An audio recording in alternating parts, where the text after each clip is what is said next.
Cette année, l'année du 8, nous allons avoir cette année une année sous le signe déjà de la justice, de la vérité, de la lumière, où il faudra garder l'équilibre, car il ne sera pas sans défi. Et il faudra faire preuve de résilience face à des changements majeurs. Sur le plan économique, la dette se creusera et l'économie continuera sa descente.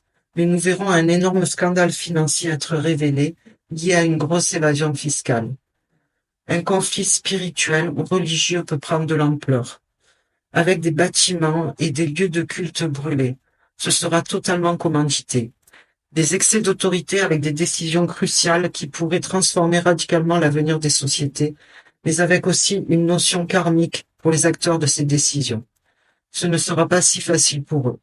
Des actions en justice, des démarches, des manifestations à revendications vont marquer cette année. Ce ne sera pas facile, surtout pour la jeunesse. Une lutte de pouvoir est en cours et on peut espérer y voir naître un contre-pouvoir courageux et déterminé. Toutes les épreuves vécues contribueront à ouvrir l'esprit à beaucoup de personnes, comme des prises de conscience amenant plus de sociabilité et de bienveillance les uns envers les autres.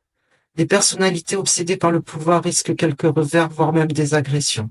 Certains vont craquer sous la pression. Les tempêtes solaires s'accentuent, l'énergie est de plus en plus puissante et continue de s'ancrer. D'où l'importance d'être bien ancré et de rester dans l'équilibre, de maintenir une fréquence élevée et d'être totalement connecté à la lumière. Beaucoup de personnes ne supportant pas ces fréquences tombent dans de profondes dépressions, dans la folie, et des vagues de suicide et d'agressivité s'accentuent. Beaucoup de pression donc, où notre foi sera éprouvée, mais toujours dans le but de libérer l'obscurité.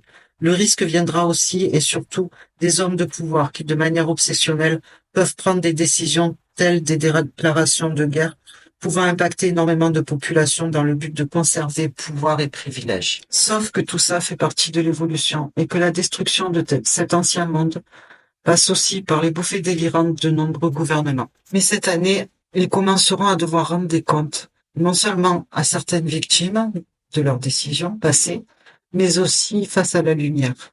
Donc ça, c'est la bonne nouvelle aussi, c'est qu'on va commencer à demander des comptes et ils vont commencer à devoir rendre des comptes.